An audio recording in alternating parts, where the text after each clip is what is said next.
There we are. Well, an incredible film. I think you'll all agree. 50 years on, one of my favorites. Big round of applause for the man who made it such a great film.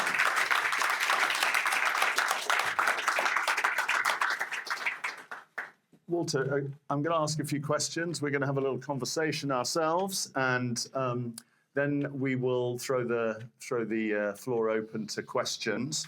But I think you wanted to show something first off, really. Yes, this is a film that I just finished making. It's a short. This is a trailer for a short documentary that I made that premiered at Sheffield about a month ago. At Sheffield Duck Fest, and it's an examination of what it actually took to edit mechanically using the old devices where you actually were working with the physical substance of the film. So conversation was edited that way. It was edited mechanically. So let's just run a bit of the trailer, so you get some sense of what was involved. And this film is called Her Name Was Moviola, and it's coming out soon. Yeah, that's the name of the film. Her Name Was Moviola.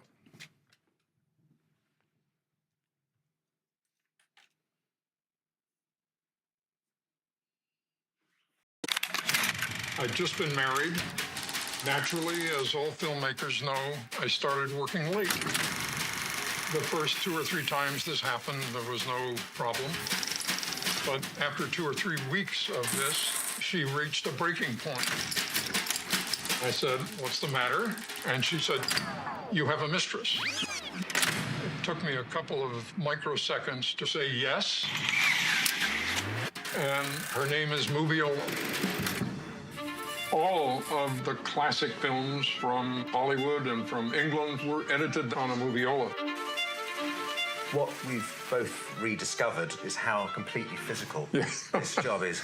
Arm movement, constant toing and throwing. It made me wonder how the hell we did it. We were younger. Yes. The sound and the picture are recorded on separate machines, so they have to be synchronized here in the editing room. We're numbering each individual shot by its slate and tape number. From an editorial point of view, where do we cut? You can't do it rationally. You have to feel the music of the movements. Hi, Walter. Mike, pleasure to meet my director. We have assembled all of this ecosystem. 10 years from now, it would be exponentially harder. Who is around who has the muscle memory? This is almost certainly the last scene that will ever be edited on a Moviola.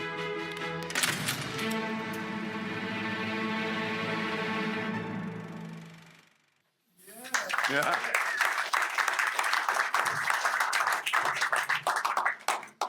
Well, I can't wait to see the full film. So the conversation, of course, was edited on equipment like this. And how different is it to do it that way?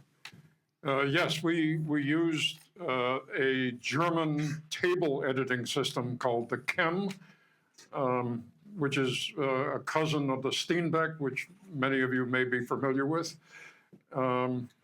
But we also used the Moviola, and much of what you just saw was full, the editing room was full of that. We had to synchronize everything, we had to number everything, stamp numbers on the side of the film, and deal with physically cutting the film and putting tape across the splice to hold everything together, and avoiding scratching the film, stepping on the film, damaging it in any one of several different ways, and actually avoid cutting ourselves. There was a tradition in mechanical editing rooms that there was a handkerchief, a white handkerchief, at the ready for the first person to spill blood. It was called first blood. So when somebody cut themselves on a razor blade or a rotating piece of sprockets or whatever, they would shout, "First blood." The handkerchief would be applied, bandages then, and then the handkerchief would be framed with the date on it to warn everybody that this is a dangerous profession. The physical feeling of going back to editing on the Moviola which I did using the rushes from Mike Leigh's film, Mr. Turner, it was like blacksmithing in comparison to what we do today, which is all just, finger movements, basically. Typing, mouse movements, clicks, that kind of stuff. Fascinating. Let's go back to 1974. Place the conversation for us. What happened? I don't know. Oh, there we are. Place the conversation for us in your own career and in that of Francis Coppola, who you made the film with. Yeah, it was the first feature I ever edited. I had specialized in mixing sound and editing sound. Prior to that, I'd worked with George Lucas on THX 1138 and American Graffiti and The Godfather. But Francis, after the success of Godfather, he had the script of the conversation ready to go. It had been turned down by Warner Brothers previously, but now that that Godfather was such a big hit, Paramount agreed to finance this film for, I think, $2 million at the time. And he squeezed it in between shooting Godfather 1 and Godfather 2. The kicker for me personally was that in accepting the deal, which I did with great enthusiasm, Francis said, well, this guy, Harry Cole, he's like you. He's a sound man, so you know what's going on inside his head, so you're the perfect person. Did some commercials and a few small documentaries before that. And I'd watched editing happening, but actually being the main editor on a feature film is a responsibility, especially when the film is the next film after the man who just directed Godfather. So if we screwed up, it would be blamed on me, or it'd be blamed on Francis for hiring this kid who had no experience in these things. And so the production schedule was short. It was in between two much, much bigger films, I suppose. How did it work? How was the timing? Well, that was another part of the deal. Francis said, I'm going to shoot the film, and then as soon as the shooting is over, I'm going to disappear. You're going to finish assembling it, then I'll come back and screen your assembly, and then I'm going to go away again. And I'll come back maybe 3 weeks later and see how you're doing, and then we'll talk, and then I'll go away again. So it was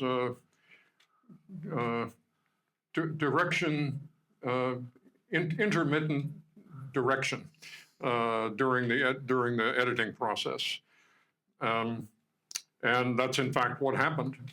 He was never in the editing room. When he would come back, we would screen the film in his screening room, and then discuss it and make lists of things to do. And then 2 or 3 days later, he would disappear off scouting locations or whatever. And how much of the film was constructed in the edit? I mean, were you presented with rushes that made narrative sense, or did you have to impose order?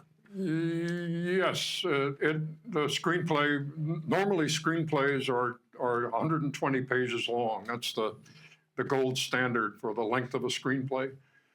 This was 157 pages long, so going into it, we knew there was probably going to be an excess that would have to be trimmed away.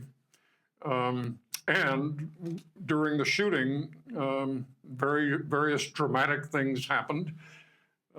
Haskell Wexler, the cinematographer of American Graffiti and already Oscar-winning cinematographer, was hired to shoot the conversation, but he and Francis got into a clash of personalities. Haskell felt that the film should be even more exactly topical politically because of Watergate, and Francis, that's the last thing Francis wanted. And so that spilled over into discussions of fill light and other technical things. And eventually Francis, after 4 weeks, Francis fired Haskell And so the film shut down for 2 weeks while we found a new cinematographer. And that delay never got compensated for. And so there was tremendous pressure on Francis from Paramount to direct Godfather 2, which is the big money film. And finally, all of those things built up to a crisis, and Francis stopped shooting with 78 scenes left to shoot. I should say, out of about 400. So maybe a fifth of the screenplay was not shot. And then Francis said, well, goodbye, Walter. I said, well, what should I do? And he said, well, I don't know, cut it together the best way you can. We'll see how many holes there really are. And then if we can't find some other way to fill them, we'll ask Paramount for some money, and we'll do a reshoot as necessary. And so that's what we wound up doing. I mean, it's a very beautiful looking film, and Bill Butler was the cinematographer who's credited, is that right? Yes, he took over from Haskell. And Bill shot Jaws, among other And he went on to shoot Jaws. And he had worked with Francis before on The Rain People. I showed the film, and we had to show the film to Haskell when it was finally in lock. We hadn't finished all of the mixing, but it essentially was the film that you just saw. And did he want also to get credit, because that was legally obligated. And he still had big problems with the film. He felt he was frustrated by the character of Harry Cole, and excuse my language, but he said he just has to shit or get off the pot. So he felt the film didn't work, and he didn't want his name on it. And so that's what happened. You've got a very interesting presentation that sort of explains what was involved in piecing the film together. Would this be an appropriate time to think show so. that? And will you talk us through it? This is a animation and graphic representation that I prepared for a chapter in the book that I have finished writing, which will be published by Faber early next year, called Suddenly Something Clicked. But it shows graphically what was involved in this process. So we can run the clip, and I'll do a live narration for it. So this is a mosaic of the 397 scenes in the conversation. And these holes are the scenes that were not shot. The pink things were essential to the film, or they seemed to be essential. And we couldn't initially figure out how we were going to compensate for the fact that they were not shot. The other holes, which will be filled by green, were not essential for the film. They're mostly mood or atmospheric things. But even without this material, the first assembly of the film was over 4 hours long. Oh my God. So we knew we had to cut other stuff, and so the orange tiles that you see are scenes that did get eventually cut out of the film. A whole subplot of Harry's identity was removed. And then how do we coalesce, like a game of Tetris, how do we coalesce all of this material? This is going to run very fast, but if you go online, at the end there's a QR code which you can take a picture of, and you can see it in detail. So this is how the film was restructured.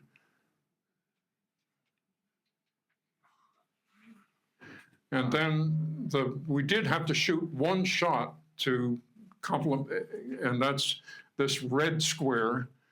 And in a second, I will show the clip of that scene which contains that single shot.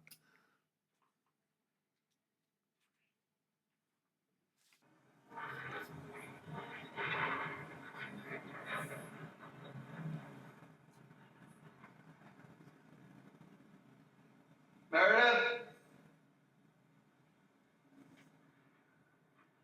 Hey!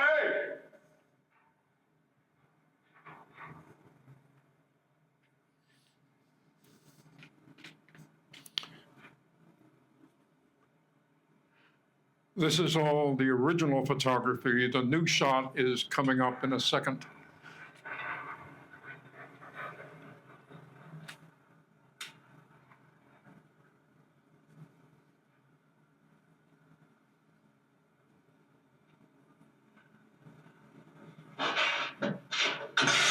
This is it.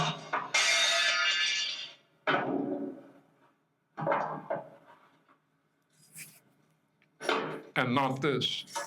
This is original.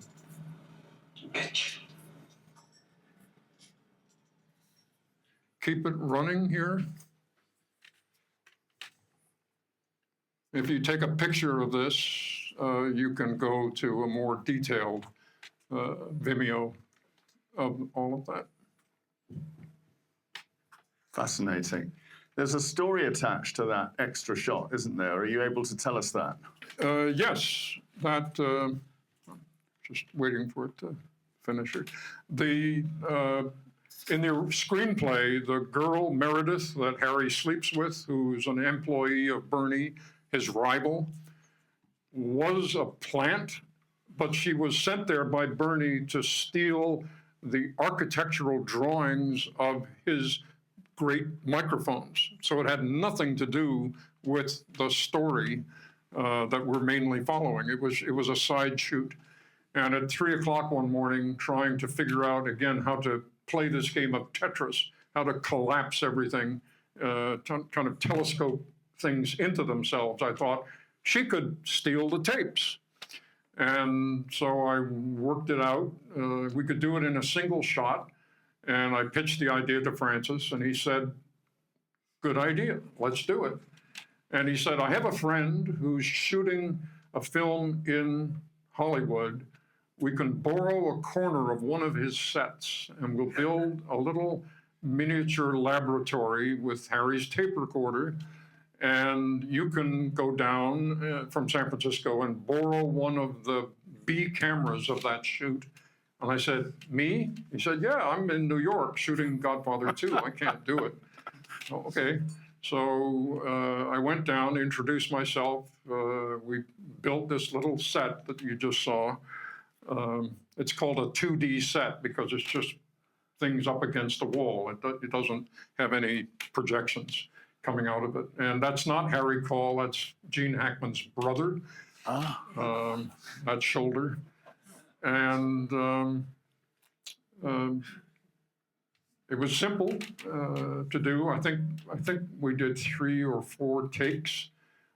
On the 4th take, if I had kept the camera running and panned 180 degrees, I would have seen the director of this film and his star with their arms folded, waiting to get their camera back. And it was Roman Polanski and Jack Nicholson shooting Chinatown. So, you know, a missed opportunity, because in that one shot, these 2 films, Conversation and Chinatown, would have been merged. That's a fascinating alignment, because they're both films about conspiracies. They really. both begin with C. And they both begin with C. But they're both films, it seems to me, that are very much a part of the time. You talked before the movie started about the year that it was made and what was going on. Yeah. How much did that political atmosphere inform the finished movie? A lot, although, as I said earlier, it caused Francis to fire Haskell Wexler, because Haskell wanted it to really, he wanted the political situation to really get its hooks into the film and make it very specific. And that was the last thing Francis wanted to do. Francis, when he was writing the screenplay, he would tell me, this screenplay is a combination of Alfred Hitchcock and Hermann Hesse, which are things that don't normally go together. Character study from Hermann Hesse, which is the Harry Call. In fact, his name, Harry, is the same name from Hermann Hesse's Steppenwolf. And Harry Haller became Harry Caller, became Harry Call, and then Call wound up being spelled C-A-U-L rather than C-A-L-L. Yeah. So Anyway, that was the kind of the roots of the film. And that was the struggle during the making of it, because he wanted it to be a murder mystery, but he also wanted it to be a character study of the kind of character who never gets studied. Just simply the man who comes in and has a 2-minute scene where he hands in the tapes and then you never see him again. Francis wanted to stay with that guy and figure out what is his life like. And a cipher, basically, very much like Harry Howler. And the tension was in the structure is that if you got interested in the murder mystery, then the character study seemed irrelevant. Well, get rid of this stuff. If you got interested in the character study, then the murder mystery seemed irrelevant. So it was like throwing a card and hoping that it landed on its edge and stayed balanced between character study and even in writing the screenplay, Francis deliberately did not know almost anything about what the real conspiracy was. He said, if I knew, I would tend to put it in, and that would unbalance the film. But it's fascinating because it, at its heart, is a paranoia, a fear of things going on that you don't know about, and that is an obsession in America currently, I think, almost on both political sides, wouldn't you say? Right, yeah, exactly. It's, as I said at the beginning, before the film, it's ironic that here we are 50 years later, and Nixon resigned because of Watergate in August of '74, and effectively Biden is going to resign at the Democratic Convention in 2024, 50 years later. And so all of those things are turned up. I'm going to ask just one more question, and then I think we should throw it open to the audience. But I've just sat in and watched 40 Minutes Next Door in the parallel screening, and what struck me again is how much silence is as important as sound in this movie. There are long periods of silence, and I wondered if you wanted to comment on that. In fact, you know, back in the day, people would say, after the screening, they would say, great sound. And I thought, well, yeah, but I'm not doing anything that I don't normally do. But the reason is that roughly at the halfway point, which you just saw, when he wakes up after the party, there's almost no dialogue for the rest of the film. A couple of shouts, some brief phone calls, but compared to earlier, dialogue goes away. And dialogue is processed in a different part of our brain than we process music and sound. And when dialogue is there, it's like trying to look at the stars on a full moon night. The moon takes all your attention. And if there's a scene with interesting sound effects, but lots of dialogue, our brain focuses on the dialogue, and we hear the sound effects, but we hear them unconsciously. When there is no dialogue, we then have to pay attention to what is there, which is sounds. And if you make the sounds interesting, and not just interesting sounds in themselves, but interesting thematically to the story, then they start to get it, the audience starts to pay attention and get interested, just as you would on a starry night when the moon is not there. That's a very very interesting explanation. I'm going to ask if anyone has a question in the audience for Walter. Howard. Hi, Walter. I want to apologize in advance. I asked you this question a few years ago in Poland at Kamermaj, but I was very nervous talking to you, and I had a couple of drinks. But so I'm going to ask you again, and I promise I'll remember. So I asked you about the scene with Meredith, about the dolly move, the 3 shots, the simultaneous 3 shots in the dolly move, if you remember where. Right. I'm sorry to ask you again, but to explain about how planned that was that in editing? Because as a dolly grip myself, I find that fascinating. Yeah, it was not planned. They did 4 takes of that, and on the first 3 takes, it was all worked out and they were in sync. And then on the 4th take, they got out of sync. And you were on Meredith when Harry is talking, and you were on Harry when Meredith, And so I leapt at the opportunity to make it a move and a reveal, and then a cut, and another move and a reveal, and then a cut, and then another move and a reveal, which is a wonderful thing, because he's always trying to hide, so he's being forced to reveal himself, and that is being mirrored in the camera moves. But fortuitously, I couldn't have done it had they done everything the same way. You hear the creaking of the floor as they move as well. It's such a Yeah. Thank you. I swear I'll You bet. Thank you. Gentleman here.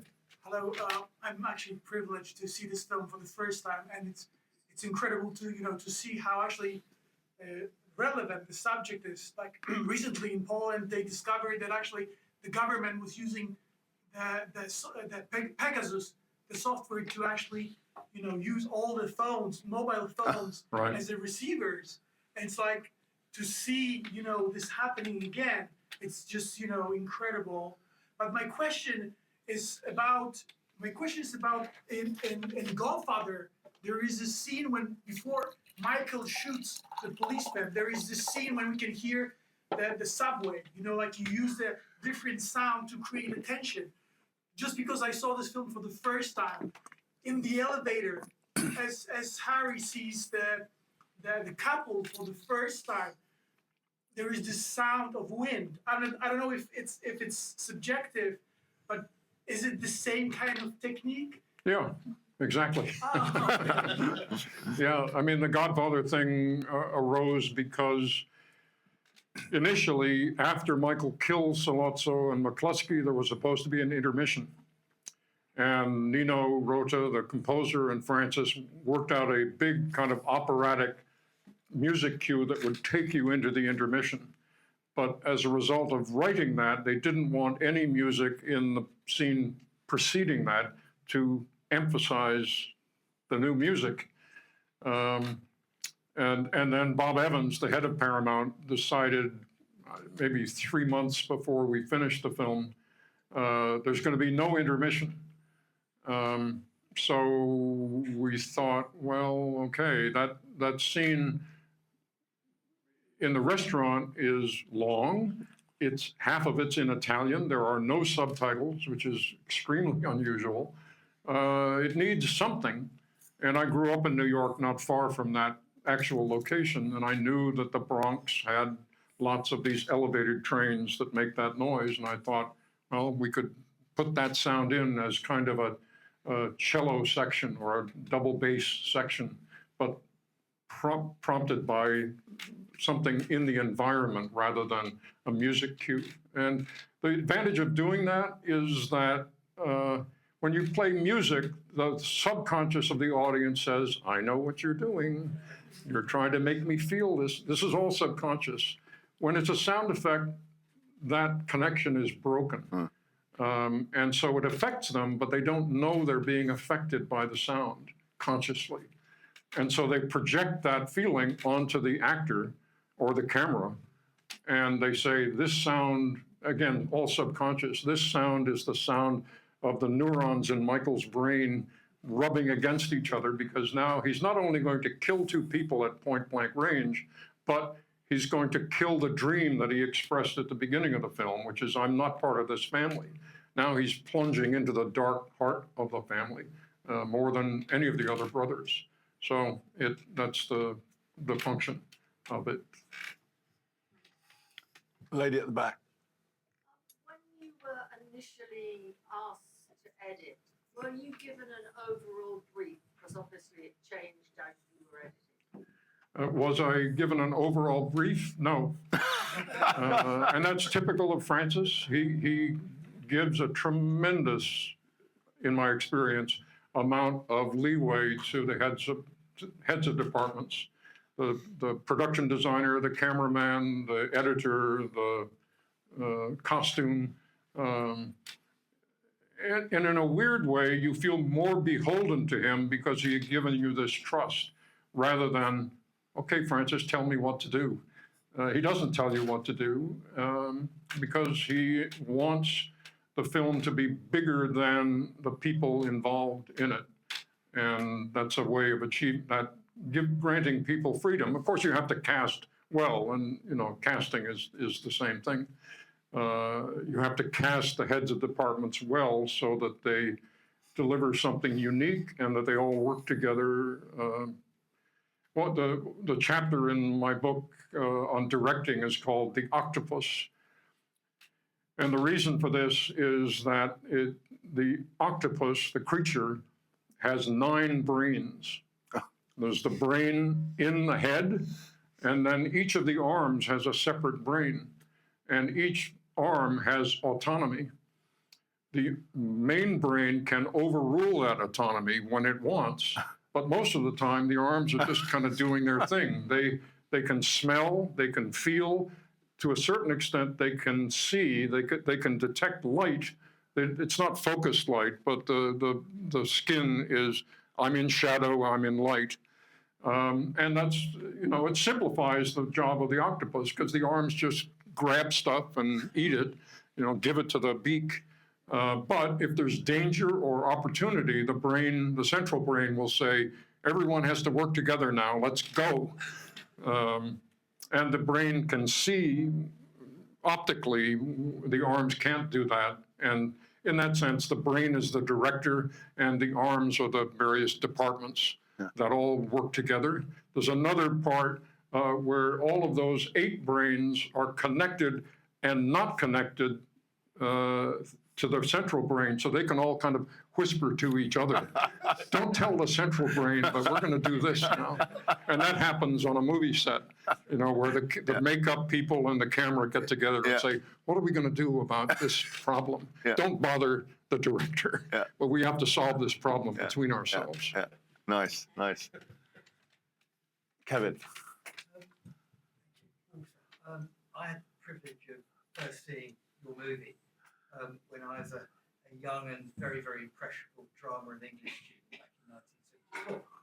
And I watched it in the company of similarly minded individuals. I can remember at the time, we very smugly got the Steppenwolf reference, but we were very taken by what we thought was some kind of symbolism between Harry's surname, Cole, which is the membrane that surrounds the fetus, Right.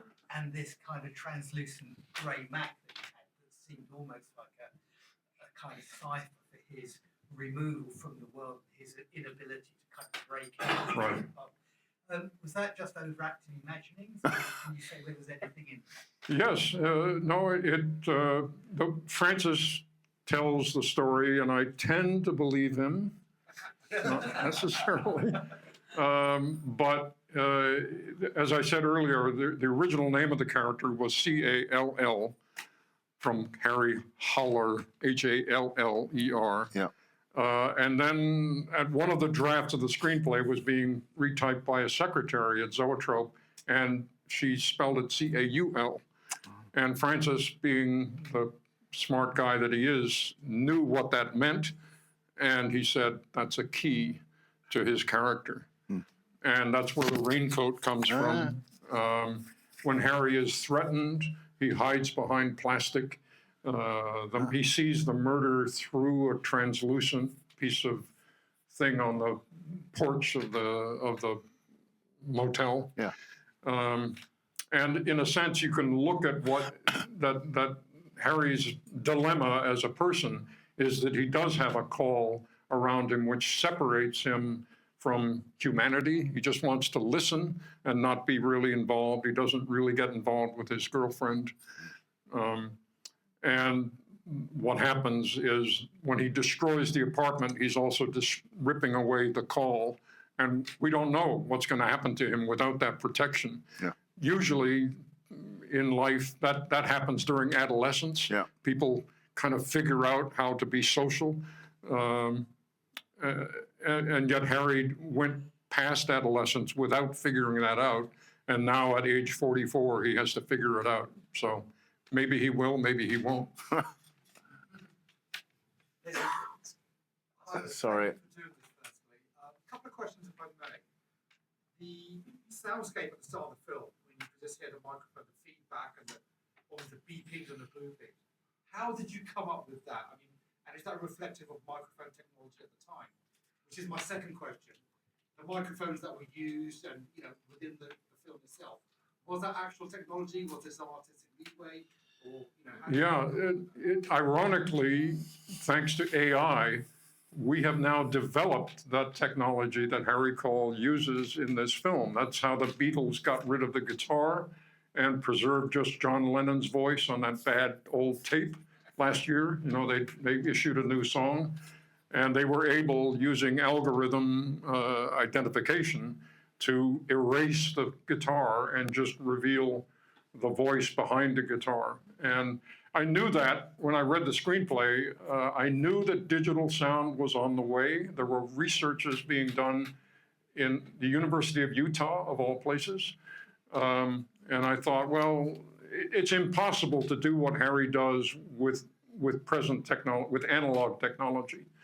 Therefore, he must be a genius, a Mozart of technology, and he somehow invented digital sound to do what he's doing. And that gave me the idea of using this distorted element, which is a kind of a prefiguration of what would digital sound sound like if it was distorted. And so I didn't have any digital sound, obviously, but I grabbed a analog synthesizer and created a square wave, which is a very brutal chopping of the sound, and applied that as a control voltage on the dialogue, and then just fooled around with it to give that kind of a sound. Sounds extraordinary. The sort of sounds that you don't hear. I've never heard a film sound like this, which is, I suppose, the ultimate compliment. Yeah. But especially in that scene, I think. Yeah, one thing just leads to another. We've got time for one more question, lady here. Hi. It's always struck me that even with all the technical information that's coming across, that what you're saying about Harry is it's his heart that hears. Because what he hears, and he's looking at the technical side, is that they kill us. He kills.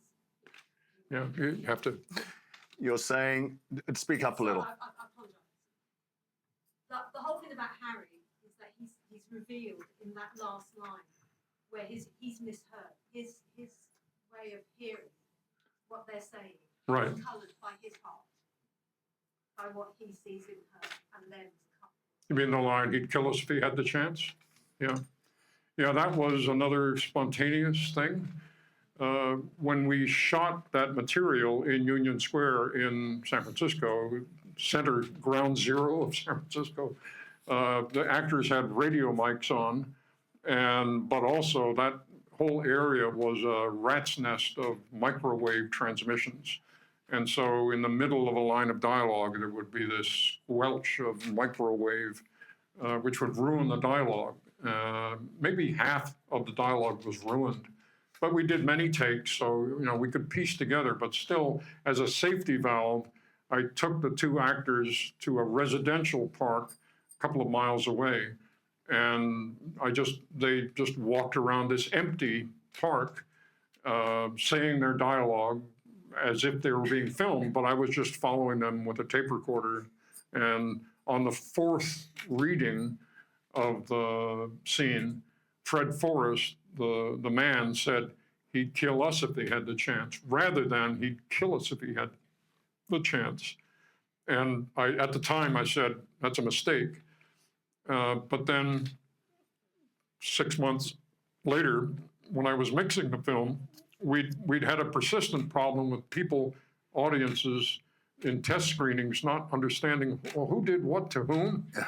And I thought, well, maybe that line, as the last iteration of the line, would help to tip people into the bowl, so to speak. And so I put it in. I was mixing all by myself, so Francis was shooting in New York at that time. And I took the film to New York, showed it to him, told him in advance, I've done this thing. Tell me what you think, and I can put it back the way it is. And after he said, no, I like it. Let's keep it in. Thank you so much, Walter. We're going to have to stop because we're about to go next door and repeat this experience with another audience. So please give Walter a big hand. Thank him so much. Thank you. Thank you.